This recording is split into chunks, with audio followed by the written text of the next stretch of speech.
কবি মোহাম্মদ নুরুল ইসলাম আমার অত্যন্ত শরীর, মঞ্চ উপবিষ্ট অন্যান্য সুধীবৃন্দ, আমি নাম উচ্চারণ করলাম না, বেশি কথা বলবো বলে এই সময়টা বাঁচিয়ে নিলাম। এখানে কবি পত্নী আছেন, সভাপতিগিন্নি আছেন, আরো অন্যান্য নারী কবিরা ছিলেন এবং কেউ কেউ আছেন। আর বিশ্বনাথ থেকে আমাদের শ্রদ্ধেয় সমাজসেবী মুরব্বীরা আসতেন, সুরিতরা আসতেন, সবাইকে আন্তরিক শুভেচ্ছা। আজকে এই সন্ধ্যা এবং রাত যিনি আমাদের কবিতার জগতে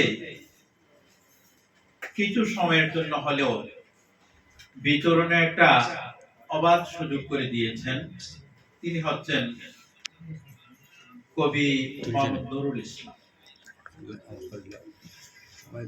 আমি জানতাম না কবি নুরুল ইসলাম সত্যি সত্যি কবিতা লিখেন।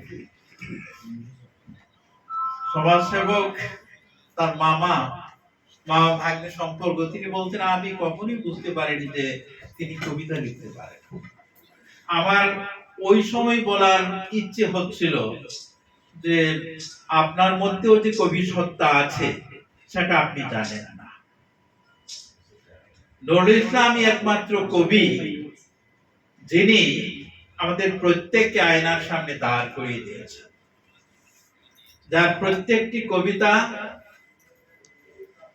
আত্মসংযম, আত্মচরিত, আত্মজিজ্ঞাসা, আত্মপ্রতিকৃতি কিংবা নিজের জন্মভূমি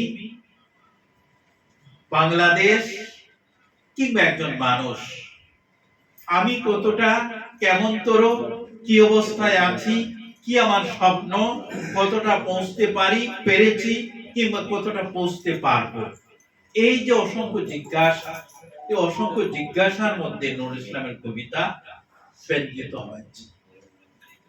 আমি হয়তো পার্টিকুলার কোনো কবিতার কথা এই মুহূর্তে নাও বলতে পারি। প্রথমে আন্তরিক ধন্যবাদ জানাই আমাদের প্রবন্ধ উপস্থাপক জনাব আল-আমিনকে, যে তার সুদীর্ঘ প্রবন্ধ আমাদেরকে সহজতর করে দিয়েছে একজন কবির দুটো কাব্যগ্রন্থের কবিতাগুলো কেমনতর, কি তার ভাব ব্যঞ্জনা, কি তার দর্শন এবং অনুভব।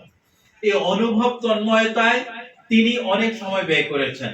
তাই তার শ্রমনিষ্ঠার জন্য প্রথমে তাকে অভিনন্দিত করি সুন্দর একটি প্রবন্ধ এই অনুষ্ঠানে উপস্থাপনের জন্য। আমরা বিশ্বাস করি কবিতা কাউকে লেসন দেয় না, আমি বিনয়ের সঙ্গে বলছি, কবিতা কাউকে শিক্ষা দেয় না, কিন্তু কবিতা মানুষকে রিয়েলাইজেশনের সুযোগ করে দেয়। বোধ এবং বোধে জাগ্রত করার কলা কৌশল কবিতার মধ্যে মানুষ অটোমেটিক্যালি অনুভব করে। এটা কোনো সিলেবাস নয় যে সিলেবাস পড়ে পরীক্ষা পাস করে আমি ভালো A+ পেয়ে যাব, এমন তো নয়।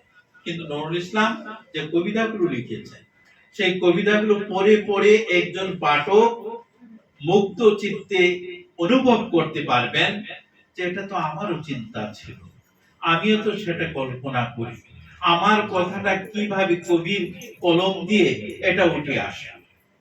আরেকটা কথা, যে ওয়াহিদ শাহরুখ দর্শনের কথা বলছেন, আমাদের ফার্সি কবিদের কিছু উদ্ধৃতি তুলে ধরার চেষ্টা করেছেন, এবং আমি তো মনে করি যে ফার্সি কবিরা যে রোমান্টিক ভাব ব্যঞ্জনা নিয়ে কিংবা দার্শনিক বিচিন্তা নিয়ে এক একটা মানুষের বোধ, সত্তা, অনুভূতি, অনুভব, প্রেম, ভালোবাসা, বিরহ কাতরতা, দেশপ্রেমকে তারা অনুধাবন করেছেন।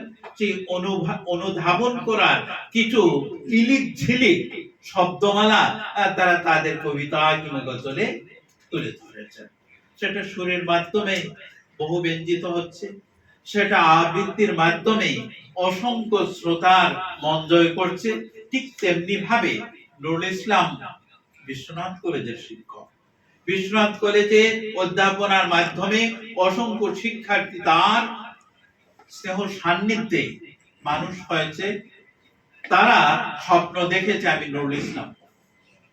কিন্তু নুরুল ইসলাম বিদেশ বিভুঁয়ে গিয়ে তিনি যে তার মনের ভেতরে যে তার অস্থিমজ্জায় যে কবি সত্তা লুকিয়ে আছে সেটার যে বহিঃপ্রকাশ ঘটাবেন, এটা তার খুব স্নেহভাজনীয় ছাত্রছাত্র হয়তো অতটা অনুভব করতে পারে।